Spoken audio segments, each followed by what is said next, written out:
Hello and welcome to the Center Clueless podcast. I'm your co-host, Billy Ray Brewton. And not quickly unmuting myself, Erik Surwill, and welcome to the Center Clueless COVID edition. That's right. Both of us. I just got over it.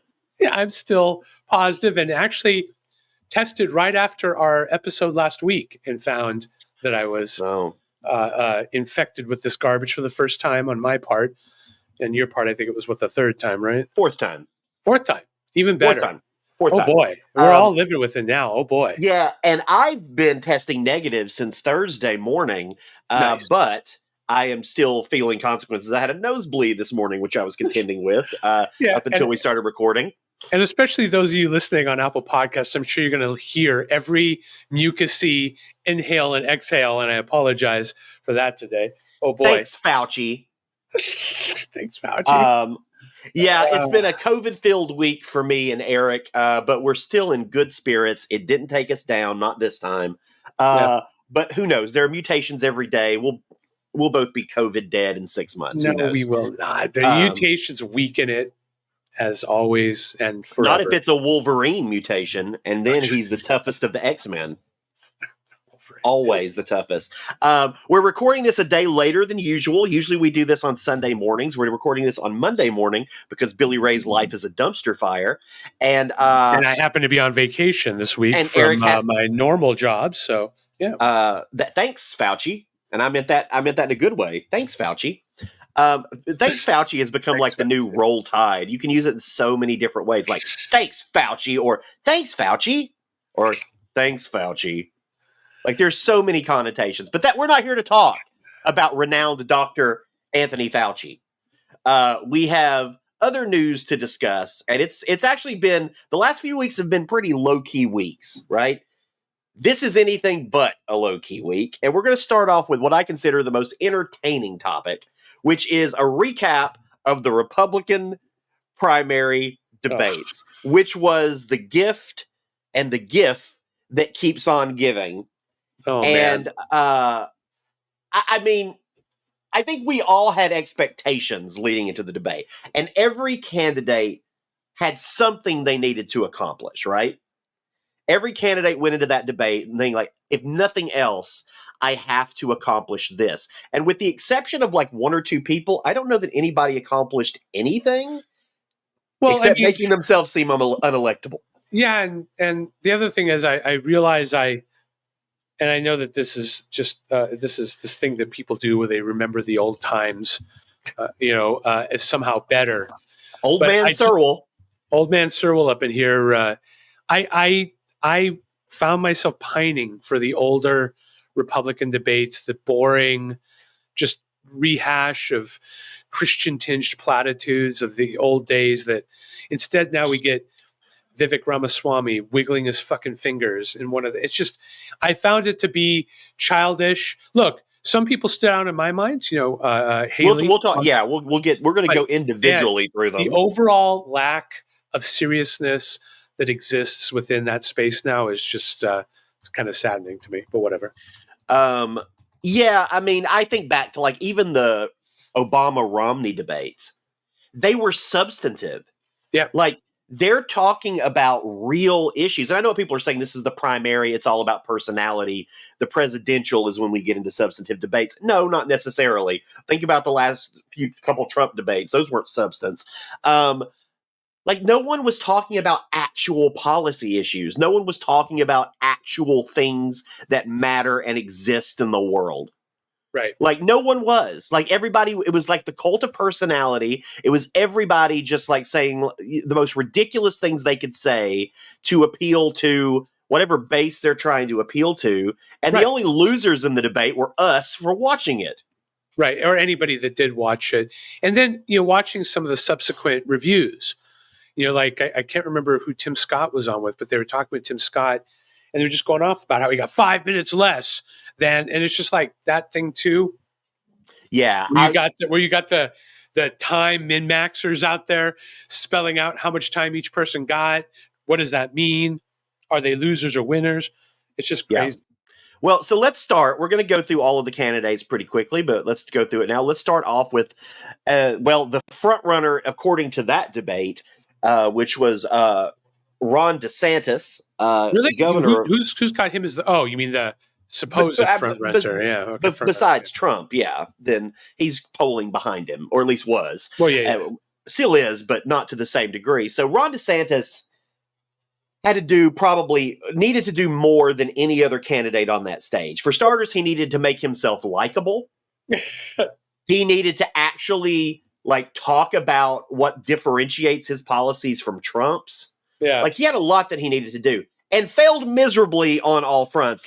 I don't know that I've ever seen such an awkward, non-human person on a debate stage. What's funny is there was I was listening to some other podcast and listening to Emily Bazelon talk about his old debate coach.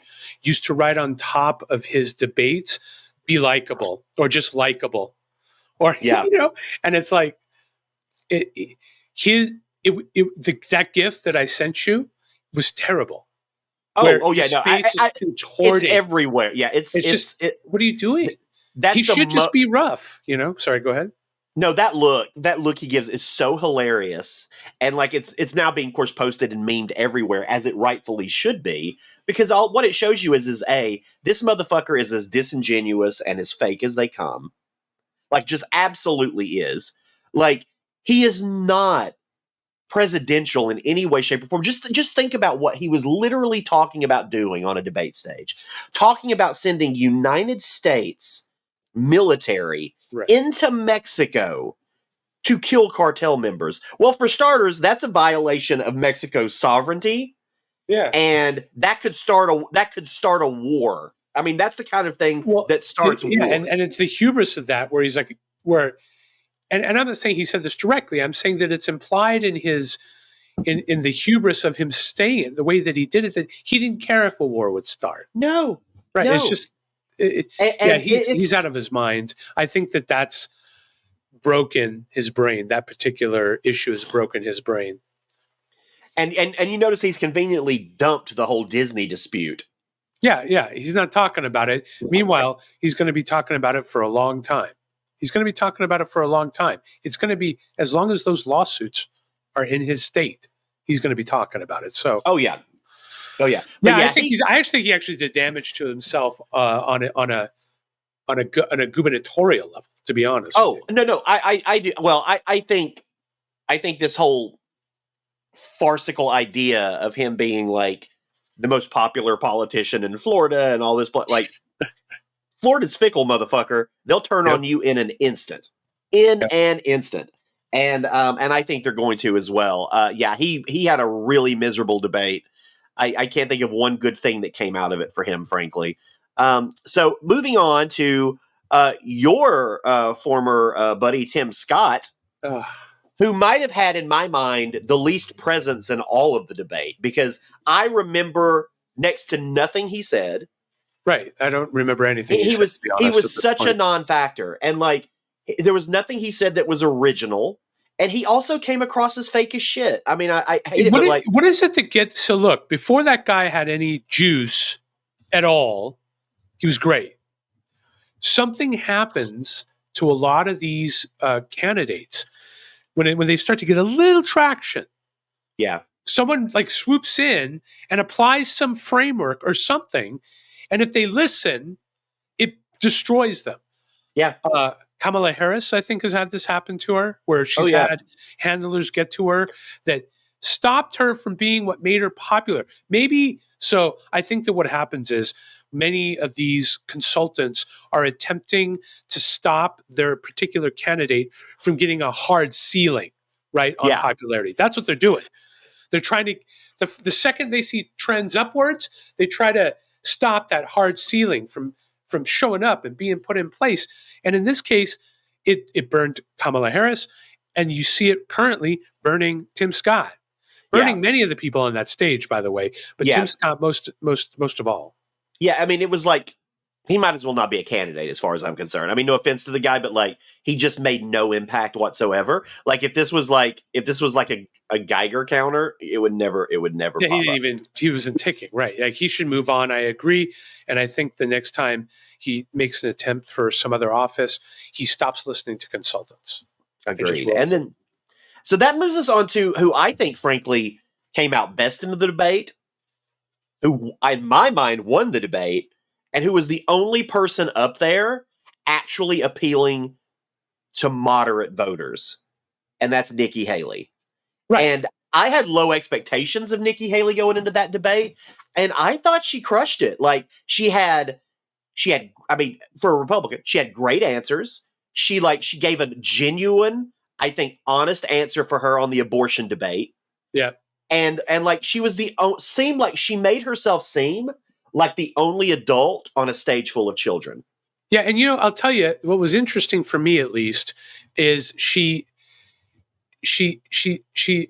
appealed. Look, well, here's what's funny. Okay, of course she's appealing to both you and I more because we're centrist-ish, but I think both of us share the same fantasy of the old school Republican Party somehow showing back up. Yeah, and she would have been perfect on the stage 10 years ago, right? 12 years ago. It would have been perfect. I would assert perfect performance showing for a candidate for the Republican nomination. And so, yeah, I also thought her impassioned defense of Ukraine was spot on. Yeah. If you're anti-China, you need to be pro-Ukraine. Duh. Right? Like, by the way, it's funny. She showed me the way on that. And I had that conversation because I've had a lot of conservatives coming at me about how they're not supporting Ukraine and that we should be paying attention to China. Paying attention to Ukraine is paying attention to China. Yeah. And so it's funny that and again, I'm only saying that because I felt that before, but I totally agree with you that in my mind, she had the best showing. Right. Oh, yeah. I think she absolutely did. I don't know if it's going to help her. I mean, it's certainly not going to help her enough to get the nomination. I don't think. But and she was forceful on Trump. This is the guy that had her in his close circle for the first few years. And she was like, she didn't defend him. Nope. You didn't hear her once defend Donald Trump. And I think that was smart of hers. But yeah, I was really impressed with Nikki Haley. She's jumped up to probably being and we'll get to why, but probably being out of this field my favorite candidate. But we'll get to why in a second. Moving on to our buddy, Mr. Hate Fuck himself, Vivek Ramaswamy, who it just mind boggles me that was in the second position of that debate. And I don't even know how to discuss that mess of a human being because he's not being genuine. He's just up there. He's up there being. He's up there engaging in behavior to look and be more memorable. I mean, he expanded his name recognition likely, so there's that. But the reason why he's expanding his name recognition is likely for personal gain, not because he actually wants to be. What's odd is he's almost like Trump was in 2015, 2016, when he accidentally became president because he totally didn't believe he was going to become president. Yeah. So to be fair, I think with Vivek Ramaswamy, you'd get something similar if he was ever voted in. Just absolute chaos, mess, and destruction. Because he's not going in there really trying to improve the lot for the rest of us here in the United States. He's there to further his name, to make himself feel bigger. He was disrespectful. He was dishonest. And I mean, the part where he tried to say that everybody on the stage with him was beholden to some climate interest. You're on that stage with Republicans, you fucking idiot, right? Half the people up there would burn the environment up if they could. Look, that's not fair or true, but you get my point. He's on that stage with them, and that just goes to show how dishonest he was being. That he would try to say that half or more of that Republican stage is owned by climate, concerns and it's ridiculous. Yeah, None of it's real. None of what he said was real or substantive. He was just up there. Well, that's the problem is being a clown because he has no political experience, and like he can't talk about policy issues because he doesn't understand them. right. Like he can't talk about them intelligently because he doesn't understand them. The minute anytime anybody wants to talk about policy, he's going to deflect. And I don't want to dive too much into this, but like I would say the only good moment that Christie had in that debate was the whole like Chat GPT thing. Yeah, Vivek GPT. Right. And it was like, because it's true, like everything he's saying is some rehearsed speech that he's been rehearsing for weeks trying to get across. Doesn't sound human. Yeah, it's crazy. No, doesn't sound human at all. And like, yeah, it was just, I thought he was an absolute train wreck disaster. Yeah, he's and what's odd is he's somehow getting away with claiming things opposite of what's actually in his book, right? Yeah. And nobody's calling him on it, right? I just think Vivek is not being honest at all anymore, making contradictory claims that could be checked against his book. So, yeah, I agree. And yeah, he's just, I'm not going to spend any more time on him because he's a wretched human being. But going into the debate, Chris Christie was my guy. And Chris Christie probably had the second most to prove of anybody on that stage. He's been all over the media. He did that media blitz. He did the whole like, oh, Donald Trump's going to show up. And of course, Donald Trump didn't. And I will say this. I don't think Chris Christie made anything remotely close to a mark. But I do think a lot of that was because clearly Fox News had it out for him. Yeah. And I mean, you could just tell the questions they were asking him, like the like very few times they actually went to him. Like you could tell that they had stacked that deck against Chris Christie from the beginning. Yeah. And so and you would wonder why they would do that for a president that's going to run programming counter to him with an employee that's running program counter to them, right? Yeah, like the whole Trump being interviewed on Tucker's stuff. So I don't know. I don't know what's going on. I think that's the nail in Christie's campaign. Frankly, I don't think he has a shot at this point. Like he needed, if he had come into that debate strong, fiery, forceful, the way someone else we're going to talk about in a second did, it would have been a totally different show.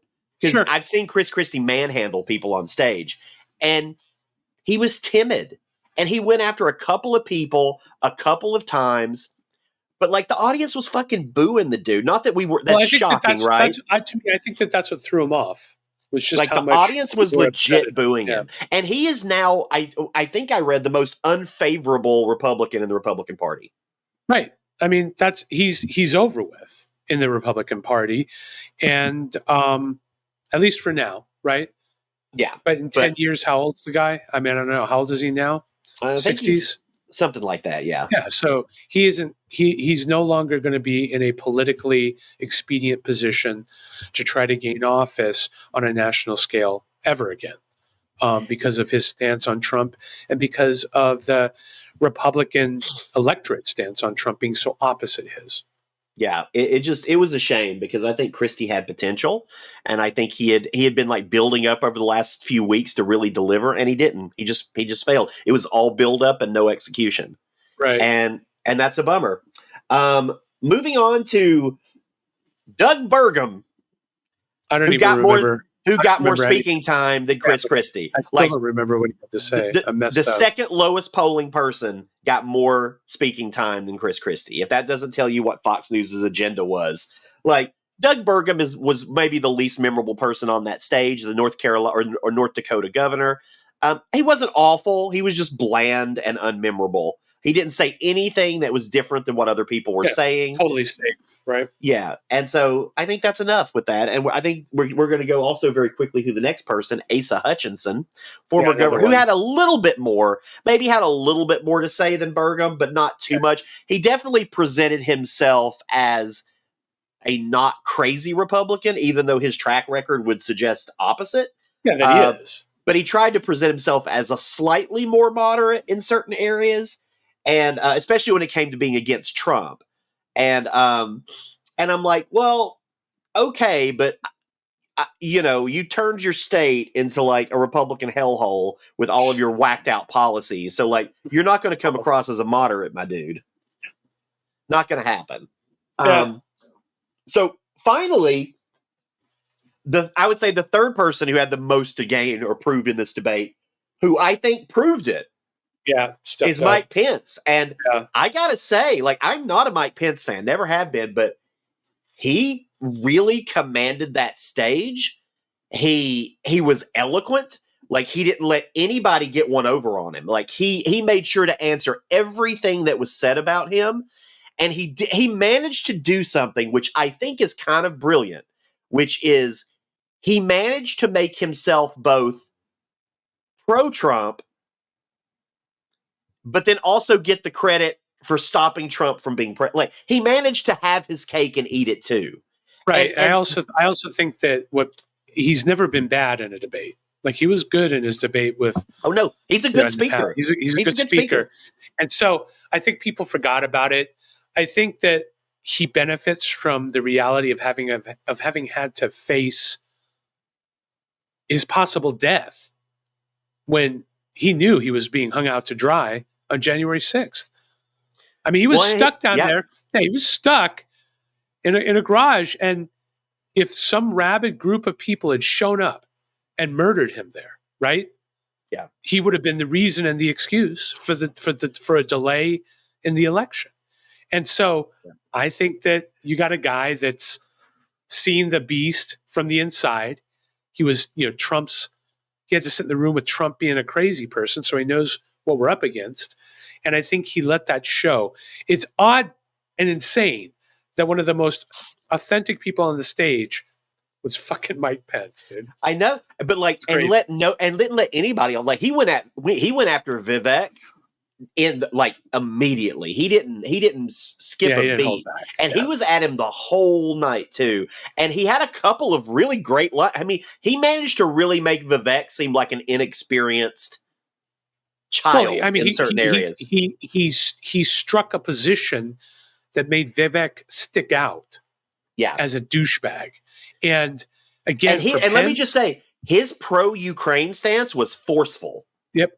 Like, it was the most forceful on that stage. Like, he was very, very direct. And it was like, and at that moment I was like, I might have a little bit of respect for you, Mike Pence. You're kind look, I'm sorry, but he's still he's still a piece of shit. Still the crispy Christian kind of bullshit. No, he still is. And whatever. And when he would go into like his preacher voice, I was like, okay, Mike. Yeah, we can take the preacher voice down a little bit, but I was impressed with him. I thought he did a great job. Clearly, Fox News was pushing him because there were so many times when he went over his time, when he interrupted other people in the middle of their fucking speeches, and Fox News just let it go. How does that? See, look, to be fair, I don't disagree with you at all. I just don't understand how that tracks.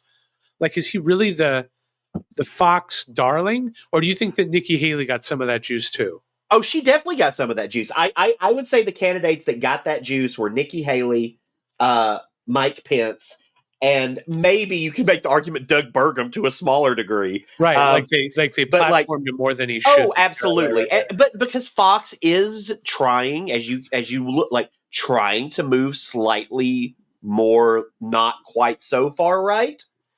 And so not crazy.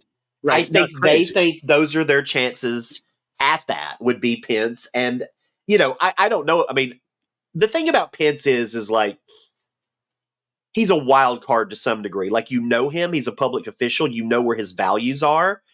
But at the same time, like, here's a good, like, he's never going to say anything bad about Trump in public. But deep inside of his soul, he loathes that man.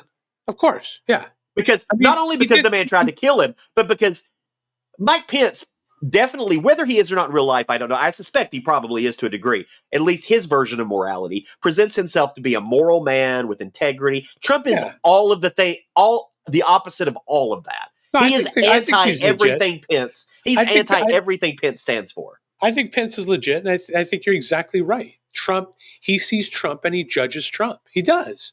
And he judges Trump because he had to see him from the inside. Because you saw behind the curtain, and he probably would have been less he probably would be less judgmental, except for the fact that he then, on the opposite side, on the action side, took terrible actions as well. So yeah, I too liked Pence's impassioned defense of Ukraine. To me, I'm still kind of worked over by the fact that people in the Republican Party are so captured by the pro-Putinist stance. It's kind of just weird. Well, and I'll finally I'll close out on the Mike Pence, and we'll move on. But I think the one thing that stood out to me about Mike Pence too in this debate is he was the only candidate on that stage, with the exception of Nikki Haley, who you always understand what they're saying. Like, they don't scatter, they don't go on all these tangents in the middle of what they're saying. They don't try to spin something around. Like, you understand every sentence that's coming out of their mouth, and it actually fits with a narrative. Yeah. I felt like a lot of Tim Scott's answers immediately fell into election speak, and I was just like, and stop. Pence is already gunning for the general. He's gunning for the general, and so I mean, wouldn't it be something if it came down to this? Would it be something to see a final Republican debate between Donald Trump and his former vice president that he tried to have killed? Right. Who then that somehow would be just shows insane up and drops the hammer on Trump, old school style. I almost feel like that's exactly what would happen. I feel like he would come there ready to like shred him to dust. Right. And he could. Like, there's no doubt. 4 years of pent up fucking anger and hatred towards his old boss. Pence's minimum 100 IQ points smarter than Trump. Minimum. Stop. Minimum. Maybe 20 or 30. Maybe 20 or 30. I know, 100's probably an exaggeration. I went there anyway, goddammit. Okay, moving on from the Republican debates, we're gonna take a very quick moment and talk about something, even though nothing particularly has happened about this issue other than there are shootings, which there are always shootings. But I was like, let's just take a few minutes and talk about kind of gun control. We haven't talked about in a while. And the triggering point of this, sorry, really bad use of the word triggering there. Apologies. Triggering. So I read there is a federal hate crime probe underway after the 3 people were killed in Jacksonville in what people are describing as a race-motivated shooting. It's absolutely a racist shooting. The guy had swastikas painted on his AR. Yeah. So, and like, they found that before that shooting, he went to like a historically black college before that to like, I guess, look for victims. And away. Yeah. And it's like, I and his guns were purchased legally, by the way. They weren't illegally gained. They were purchased. So it's like, I like, you and I, we've talked about this. Like, we're both pro Second Amendment. We're not, I'm not anti-gun. I have 2 guns myself. I'm a responsible gun owner. But that said, like, I am pro Second Amendment, but I am also pro regulations. Yeah, I mean, the concept that both exist. They both exist. I too am a firearms owner, and it's funny because I always wondered, because I didn't have a gun for the first 50 years of my life, essentially, and I always thought that when I got one, man, aside from when I've actually used it to practice, which is once, and I clean it every 3 months or 6 months in that range. It just sits in a box, right? Yeah. The concept that this kid could get a weapon after having already received he had been engaged with by the authorities for being unhinged. Yeah. For having, and once again, by the way, this is something we're starting to see again and again and again and again. And the reason why that's important to this conversation is there's the regulatory hook by which put those concerns in place and then stick to the auditing where people like that are weeded out for gun ownership. Okay. Because here's the thing. Yeah. Oh, by the way, I'm going to assert one other thing. The other very important space, and nobody wants to get into this, is requiring liability insurance for weapons. If you required liability insurance for weapons, the organization that would take over doing a really good job on wondering if this person's a fruitcake is the insurance industry itself. Yep. That's it. Go ahead and put, and another way to do this would be to put firearms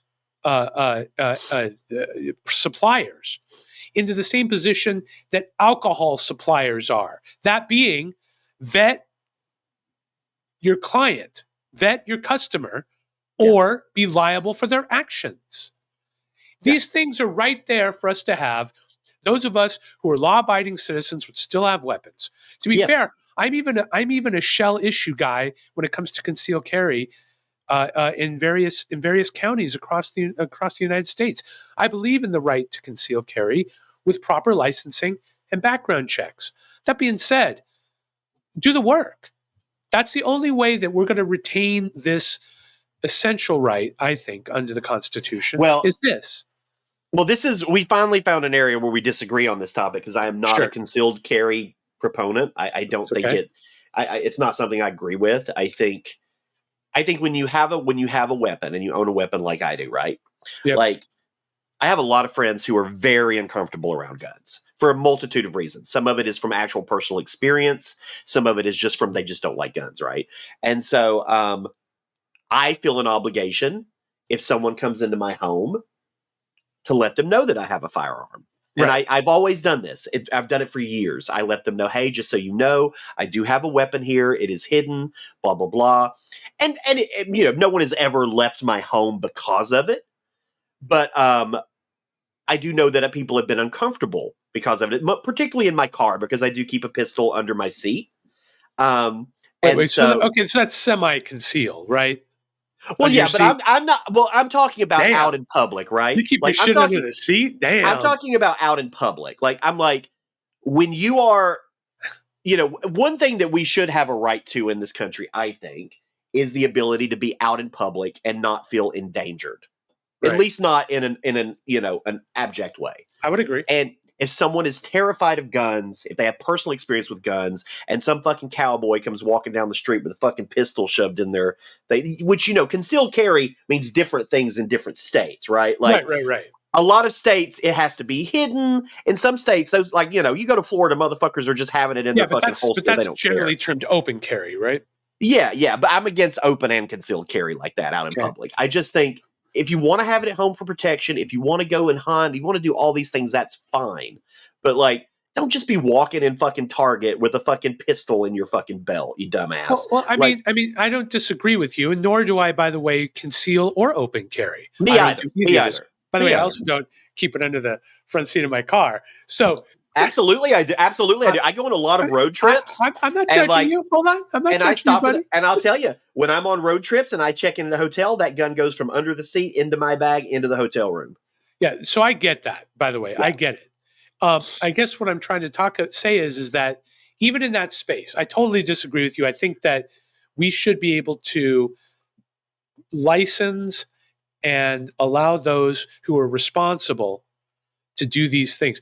But to be fair, I think that there's also a social conversation going on there, whereby if you don't need to, why are you? And it's okay to ask that question. Yeah. And if all someone's got is, because it's my right, it's just like, well, okay, got it. It's your right. It is your right. But that's the issue too. It raises sort of, you know what I mean? I think it raises the danger of a room to have it in there when you don't need it. I agree with that. Some people, that's their job, right? People that carry large amounts of cash, people that carry jewelry, all of that, I think that they should be allowed to, as they generally are now in this county, in LA. I totally get where you're coming from, though, is that being a regular thing could cause more problems or maybe even make life uncomfortable for others. Yeah, and and like I said, I mean, like, it's different, and it should be a state thing. So, like, it's going to be on a state level, and that's fine. That's where it should be. The government doesn't need to be passing anything, that would restrict that kind of gun ownership, because the Second Amendment regulations, totally different thing. And you just mentioned, like, I've been saying for so long, like, just require people to have liability insurance. Just require them to have liability insurance. It has no effect on the Second Amendment whatsoever.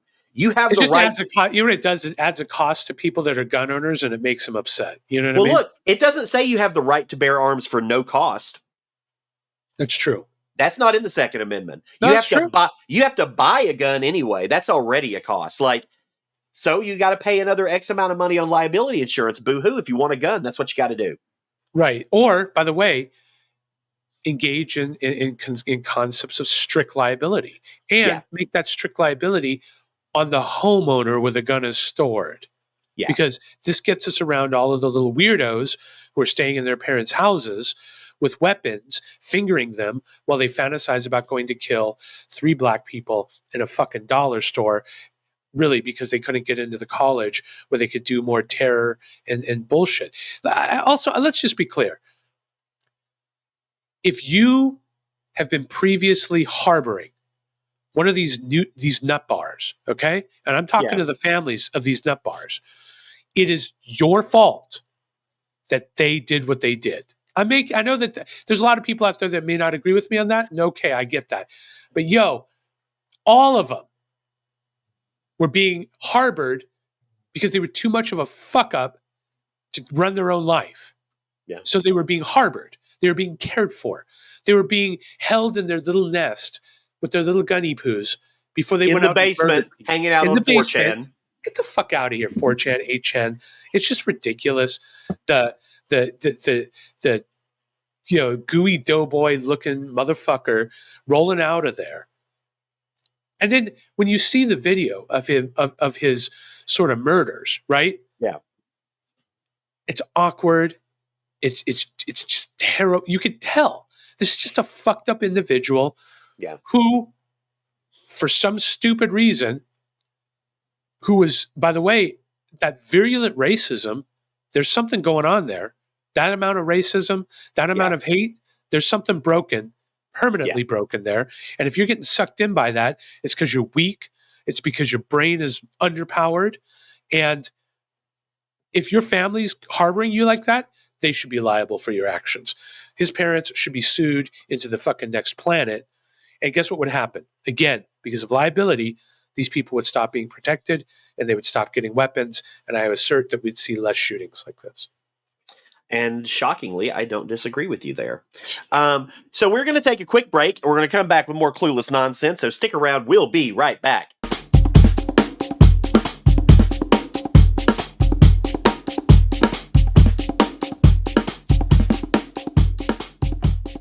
We are back with the second half of the Center Clueless podcast. We're moving into some weightier even though we just talked gun control. You don't get much weightier than that. So I'll just say we're moving weighty adjacent. And we're getting into, I know something that I'm going to let you kick this off because we are now talking. Oh, go ahead. We're now talking about the unexpected / quite expected death of the Warner chief. Oh yeah. I mean, what's crazy to me, and to be fair, in the time now since he's been killed, there's surfaces video of him talking about how he knew he was, probably going to die, that video of him decrying the Russian state and the stability of the Russian state. But man, it turns out not only Prigozhin, but Dmitry Utkin, he was the guy with the call sign Wagner, that Wagner was named after. Him and several other, administrative people within the Wagner group were just murdered. And so there are people out there saying that what if they're still alive? Sure, maybe. Not all of them, though. Not Utkin, not all of them. Even better, though, why were you all on the fucking plane at the same time? Right. And see, so there's kind of the weird part. Was it that they were convinced that because there was another plane of his that did successfully land in Moscow. Yeah. So were they convinced by some conversation that they should get on this plane and we're going to blow this one up and then it flipped? I don't know. So I'm still going to go ahead first off, Billy Ray, and leave a little spot open for them still being alive. Outside of that, likely fantasy. Okay, their deaths have been confirmed ostensibly via DNA. So says the Russian government, and the Russian government has now rushed forward. They're cementing over Wagner, cemeteries in Russia right now. Yeah. They're basically erasing the Wagner Group from any type of social fame within Russia. And this is just what it looks like when you work for a mafia, Don. This is what it looks like. And the only reason why Prigozhin lasted as long as he did is because he was a good earner for Putin. And what you're going to see now is Putin now being in greater trouble because he was a good earner. And the people that he's put in place are the same corrupt idiots that had him essentially already lose the Ukraine war that they started, right? Like Putin had put in billions of dollars, supposedly in bribes, to Ukrainian officials before they invaded Ukraine. And it turns out that money was just funneled by his corrupt scumbags under him away from what it was supposed to be used for. And apparently there wasn't, it hasn't been that easy for them. This is the same sort of space, the same space of corruption, of mafiosa sort of behavior. And that's what this was a mafia hit. And everybody knew it was coming. Nobody was surprised when this happened. I still, honestly, I really didn't believe he was dead at first. I'm like, because it was too, like, all of us are like, why did you get on the same plane together? All of us are saying that. Oh, yeah. And look, I hold out 5% that maybe they're out there still somewhere, either A, blending into obscurity or plotting their Russian takeover, like whatever. Like, right. I give it 5%, but I'm pretty confident that they're dead. But I would say that getting on that plane together was a dumb last move on this planet. Yeah, but perhaps that was sort of an expression of Russian machismo, right? Yeah, that's like a Russian. But look, also, if don't fear death thing, Well, that's the thing. If you've already resigned yourself to the fact that you're going to die, what does it matter if y'all get on the same plane? Right. That's what I'm saying. What does it matter? Yeah, what does it matter? It doesn't matter, right? But the other side of it is, if you didn't care about dying, why didn't you just continue your coup? Exactly. Like, do you see what I'm saying? If you're going to die anyways, go for it. Throw a wrench into it, motherfucker. But perhaps they actually had this odd love for Russia, and they didn't want to tear down the country. That's possible. I don't know. All I know is that the best military mind that they had was killed. The best administrative military mind they had, the one that could run a deal, and it also sort of bears out the appropriateness of Ukraine taking Bakhmut back, because they were able to step on Wagner enough to where it popped his head, So once again, Ukraine still, against all odds, continues to trot forward, and Russia. Go ahead. And they just seem to be like, the support isn't dying for them either. Like all of these like countries now that like border Russia are like stepping up their defenses, are like, and they're being very clear, like, step one foot in our country. Right. Like they're being very clear. Right. I think that's the other funny thing. And I've tortured some people who've disagreed with me on this with this line, but they started out as the purported second most powerful military in the world, and now they are the purported second most powerful military in Ukraine. Right? It's just ridiculous. Lots of truth. That the one thing about this war in particular, by the way, is the way social media and the immediacy and availability of video and knowledge from these zones has completely changed the way warfare is done. Yeah.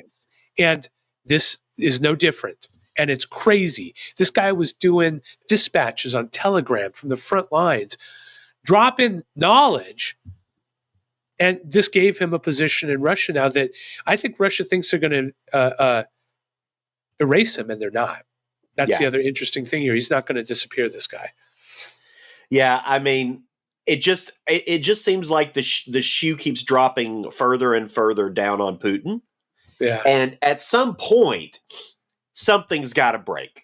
Right. Either Russia breaks and the people revolt against him, which is one option. Either he breaks and just does something completely like wild card and crazy because he Right. doesn't feel like he has other option, or which I think is the least likely scenario, he gets pushed so hard that he just leaves Ukraine.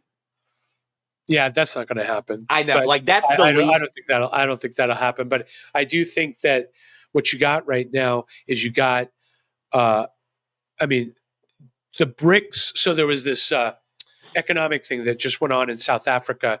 It's BRICS, which is Brazil, Russia, or India, Yeah. China, right? And even during the BRICS thing, he was relegated to a third or fourth position status. Yeah. And China has, by the way, been the biggest benefit of this. And Yeah. China, at this point, essentially, I would assert, sees Russia as a client state. Well, China's struggling right now too themselves. Sure. Like they're having some pretty deep financial issues, as are a lot of countries in the world. It's just interesting seeing like all of the major powers in the world right now are going through like very transitional periods, and I include us in that. Yeah. Like we're all going through these very transitional periods, and I'm like, is what's going to happen is just some fucking country like India or Brazil going to end up just like rising to the top? Well, you already see India in a position of power that they haven't been in maybe forever. Yeah. You're seeing, look, the South African people, the people running the BRICS event in South Africa trolled Putin.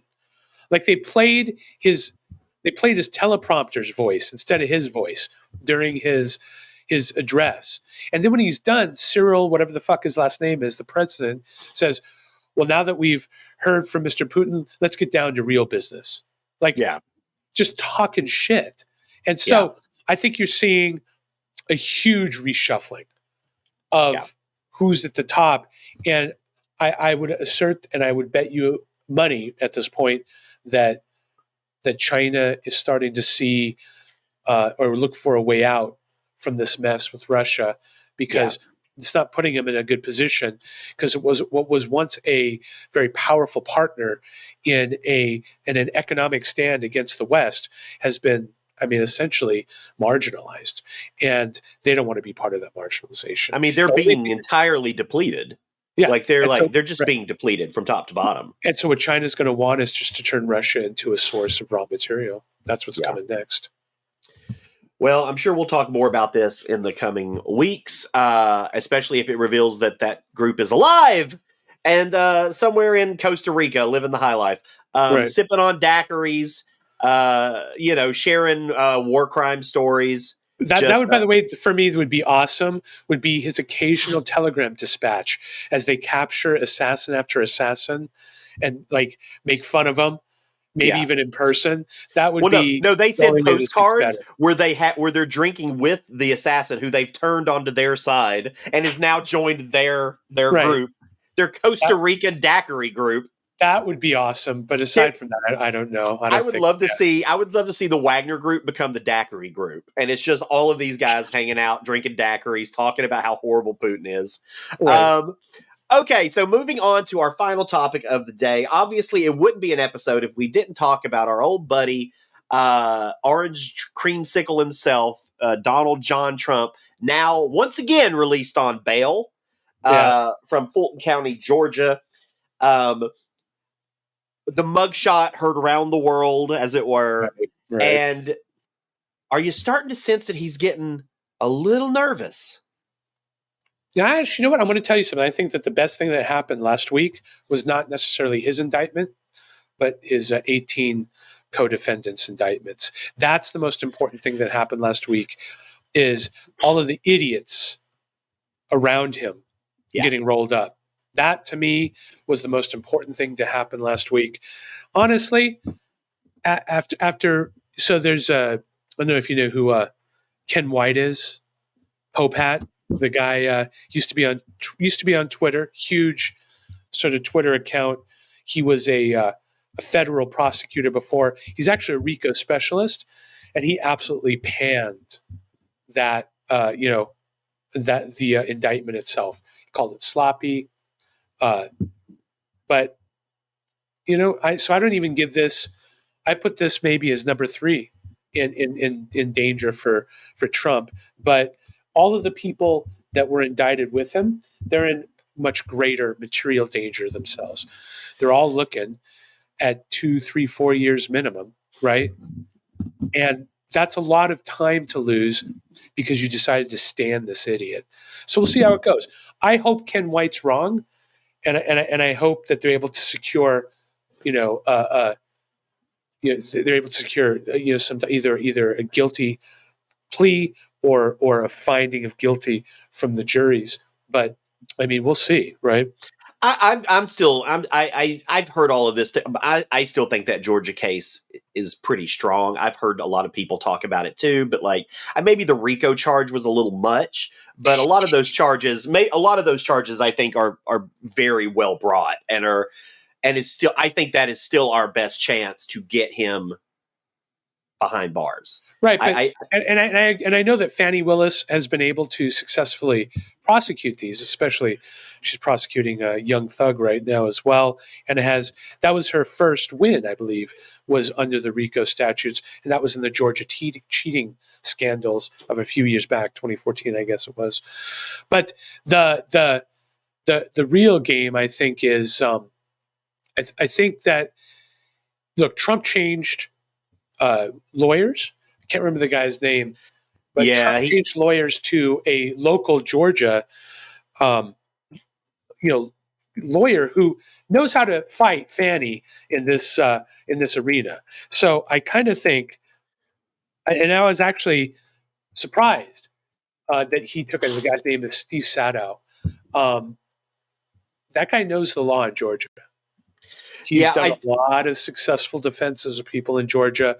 He's the celebrity guy in Georgia as well. But man, he's going to know how to go after her case in the most successful way and Trump's got him. And so she's got a real legit challenger in this. And well, we'll see how it goes. I mean, we'll see. And I do love that they're wanting to try this in October of this year too, which is crazy. But the best part too is that it just came out today. So the election, his charges for overturning the election. I love that the special counsel proposed January 2024 for the trial. Trump proposed April 2026. Yeah, he could fuck himself. And they settled on March 2024. What a fucking idiot he is. But the best part, the day before Super Tuesday. Right. It's just but that's only fodder, right? For them to be like, oh, they're trying to keep him, they're trying to obstruct his presidential run. He's like, no, he's just running for president during indictments. Sorry. Yeah, he could stop at any time. Oh, yeah. He could stop. He could have, by the way, and I was saying this to a Trumper the other day. I was like, do you realize that if he had just accepted the results of the election, that he had acted accordingly, conceded, how about even shown up at Biden's inauguration, he would be sailing to victory right now. Yep. He would be sailing to victory. There would be no challenger. There would be Trump wearing Trumpian clothes, sailing to victory, tanned, rested, ready. Instead, you get this mess. And that's how you know that Trump's truly broken, right? Yeah. The fact that the Docs case, this case, both unforced errors. And here he is, just like eating shit because his ego can't deal with reality. And it's kind of crazy, man. I don't know. But that is true. I mean, that is true. I've had that conversation too, where it's like he would be president. He would be president next, at the next election, without a doubt in my mind. Yeah, without a doubt in my mind. And because he even could go after the center, sort of the center rationalists, was saying that he was the one that brought the vaccine into play when it comes to his pandemic response. I mean, listen to this. Of course, we were having difficulties in our economy. The pandemic had hit. We'd financed Americans sitting at home until we got them a vaccine that worked, so we could bring America back to work. And he could take credit for all of the economic recovery of Biden's tenure. He could literally just eat bonbons and kick back on the way in.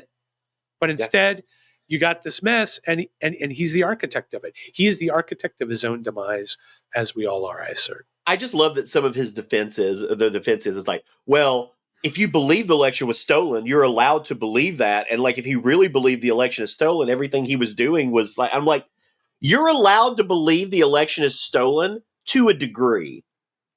When you are force fed, and I don't believe he thinks it was stolen. I'm just saying, but like, when you are force fed facts that prove you wrong multiple times over and over and over again, then you lose the ability to say, well, I believed it, so I can do whatever I want. What's worse is what's worse is this. There's this term.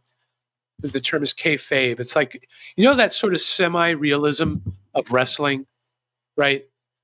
You know what I'm talking about when I say that? The semi-realism of wrestling. Yes. There's a storyline. The fighting isn't really real. The storyline's made up. But there might be some emotional honesty and content there. Yeah. That's what's going on here. Everybody that's believing in the election was stolen, you're the wrestling you're the wrestling fan that believes in the story and that they're actually fighting. It's just bullshit. And he's good at that. Yeah. Trump's always been good at that kayfabe sort of ironic reality, right? Bullshit.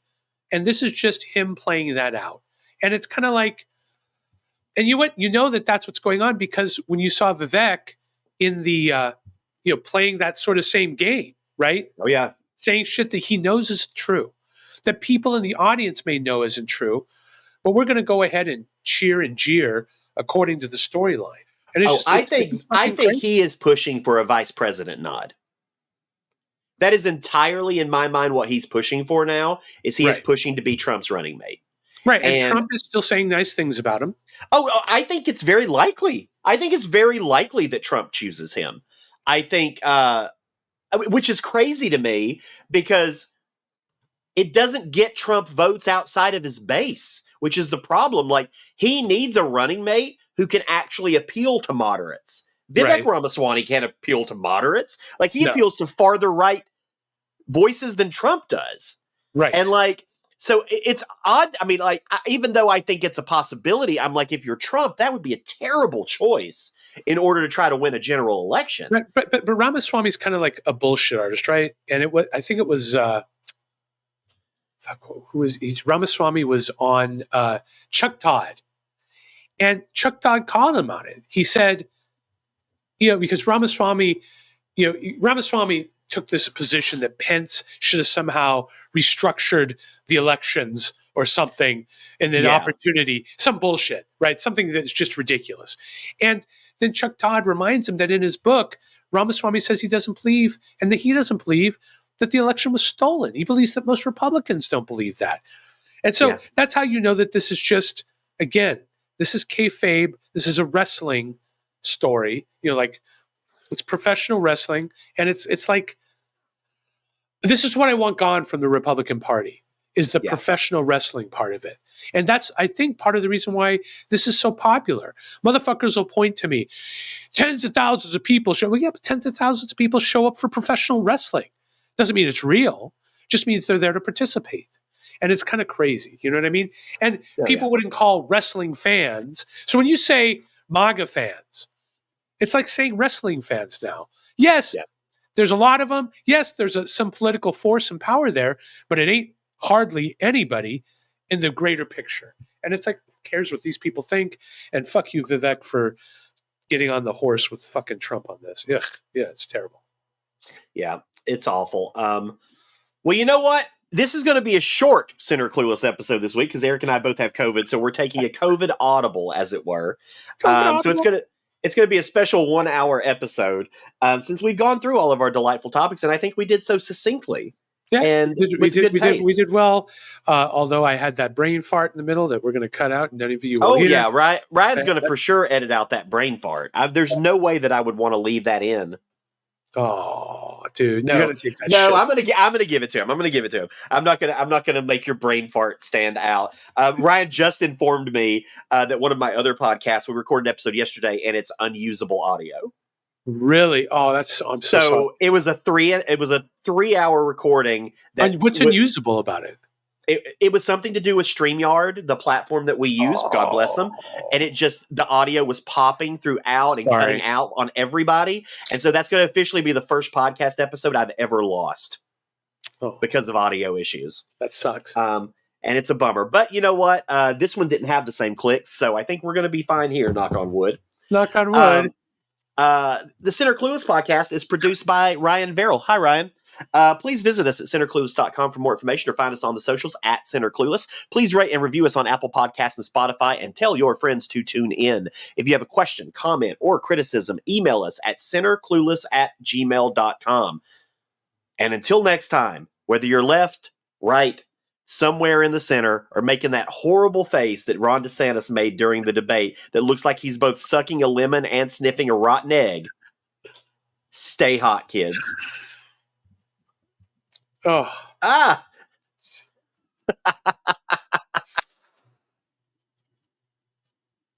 Leave that last part in. That's funny. Going to.